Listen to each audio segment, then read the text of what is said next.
रहा हूँ। और मॉडर्न हिस्ट्री यानी कि आधुनिक भारत शुरू करने के लिए आप कई तरीके से इसको शुरू कर सकते हैं। जैसे कि भारत में यूरोपियों का आगमन हुआ, यूरोपियंस जो भी भारत में आए, जैसे कि पुर्तगाली आए, डच आए, फ्रांसीसी आए, फिर अंग्रेज़ आए। तो एक तो ये तरीका है कि आप मॉडर्न हिस्ट्री को यूरोपियों के आगमन से पढ़ें, या फिर दूसरा तरीका ये भी हो सकता है कि आप औरंगजेब की जब मृत्यु होती है 1707 ईस्वी में, तो आप वहाँ से भी मॉडर्न हिस्ट्री को शुरू कर सकते हैं। तो सबसे पहले आज मैं यहाँ से जो शुरू करने जा रहा हूँ मॉडर्न हिस्ट्री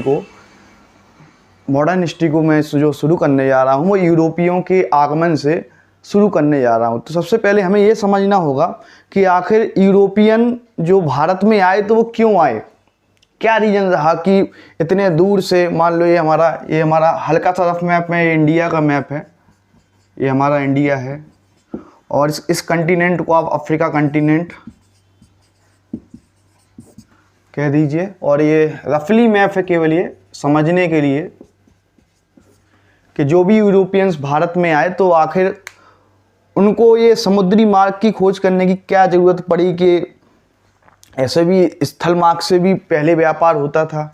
तो इसके लिए आपको ये समझना होगा कि यूरोप में जो सबसे पहले हमारा देश था इटली।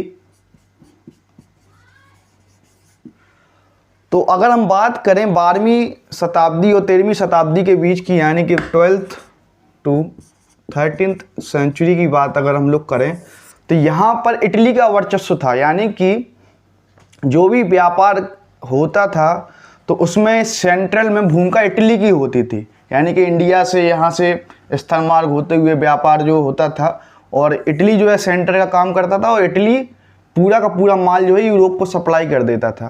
तो ये तो 12वीं से 13वीं सदी की बात है। लेकिन जब 14वीं और 15वीं सदी आई तो वहाँ से यूरोप में परिवर्तन होना शुरू हुए। यूरोप में साइंटिफिक इन्वेंशंस होना शुरू हुए, यूरोप में नाविक की यात्राएं होना शुरू हुई, कंपास की खोज हुई, बारूद की खोज हुई। इसके अलावा यूरोप के जो अन्य देश हैं जैसे कि पुर्तगाल हो गया, यहाँ पर किनारे पे अगर जब यूरोप का हम मैप देखेंगे तो इस तरीके से पुर्तगाल है, फिर स्पेन लगा हुआ है, फिर फ्रांस लगा हुआ है। तो इन देशों में भी एक कंपटीशन था कि हम इटली को पीछे करके हम ही व्यापार क्यों ना करने लगे। इसके अलावा एक और परिस्थिति उत्पन्न हुई 14वीं शताब्दी में। 1453 ईस्वी में यहाँ पर तुर्की वाली जगह पर एक विशाल साम्राज्य खड़ा हो गया जिसका नाम था ऑटोमन एम्पायर। तो ऑटोमन एम्पायर के खड़े होने से यहाँ से यूरोप वाले अब भारत से ये व्यापार करने में असमर्थ हो गए। यानी कि इस स्थल मार्ग को इस तरीके से रोक दिया गया कि अभी ये व्यापार के लिए नहीं है, या तो व्यापार होगा तो फिर हमें भी बहुत सारी सुविधाएं चाहिए, जिसमें यूरोप के लोग अब घाटे में जाने लगे थे। तो यूरोप के जब नई नई खोजें हुई, जहाजी बेड़ों को भेजा गया, कंपास की भी खोज हो चुकी थी, तो यूरोप के ही दो देश थे, एक था पुर्तगाल और एक था स्पेन।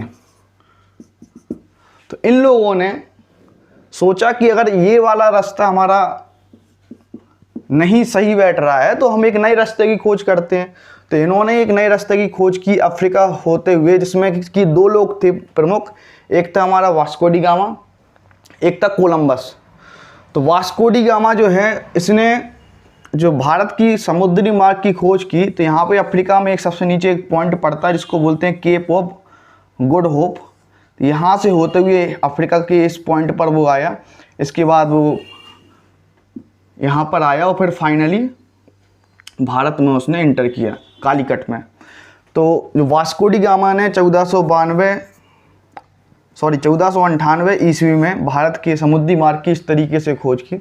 एक और यात्री का स्पेन का कोलंबस, तो वो भी भारत को खोजना चाहता था, लेकिन वो अपनी डायरेक्शन भटक गया और वो इस डायरेक्शन में चला गया वेस्ट की तरफ, और उसने 1492 ईस्वी में अमेरिका की खोज कर ली थी।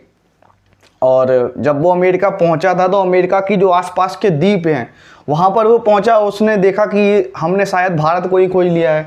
तो उसने, कोलंबस ने, जो अमेरिका की जो आसपास के द्वीप थे उनको नाम दे दिया वेस्ट में था ये, और इंडिया उसने खोजा था एक तरीके से, तो उसने नाम दे दिया वेस्ट इंडीज़। तो ये कुछ भौगोलिक खोजें हुई जिसने काफ़ी कुछ परिवर्तन किया। भारत की समुद्री रास्ते की खोज हुई और सबसे पहले अगर हम लोग देखेंगे भारत में पुर्तगाली ही आए। सबसे पहले जो भारत में शुरुआत हुई पुर्तगालियों से हुई, फिर उसके बाद और भी यूरोपीय शक्तियाँ धीरे धीरे अपना व्यापार करने के लिए बेसिकली सब लोग आ रहे थे।